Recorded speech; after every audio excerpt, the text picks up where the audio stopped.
Salam.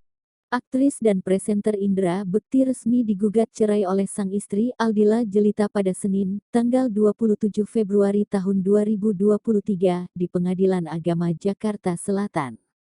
Hal ini dikonfirmasi oleh pengacara Indra Bekti, Milano Lubis. Per hari ini Dila mengajukan gugatan perceraian kepada Bekti, per hari ini baru didaftarkan, ungkap Milano kepada wartawan. Banyak warganet yang terkejut mendengar kabar tersebut, apalagi mengingat Indra Bekti baru saja pulih dari sakit pendarahan otak yang sampai membuatnya koma di rumah sakit selama berhari-hari.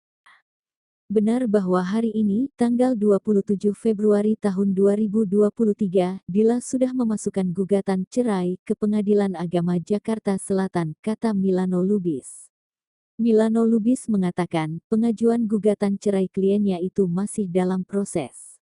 Aldila Jelita sendiri menghubungi kuasa hukumnya berkait gugatan tersebut pada Jumat tanggal 24 Februari tahun 2023, tengah malam. Saya tanya Dila, kenapa terus sudah benar-benar siap enggak sayang selama ini bersama Bekti, susah, senang, bareng, kata Dila, sudah enggak bisa bang, aku mantap pisah, ujar Milano mengingat perkataan Dila. Sebagai informasi, Indra Bekti dan Aldila Jelita menikah pada tanggal 10 Oktober tahun 2010. Dari hasil pernikahannya selama 13 tahun, Indra Bekti dan Aldila Jelita telah dikaruniai 2 orang anak perempuan. Adapun isu perceraian Indra Bekti dan Aldila Jelita bermula saat foto Bekti tak ada lagi di Instagram Aldila.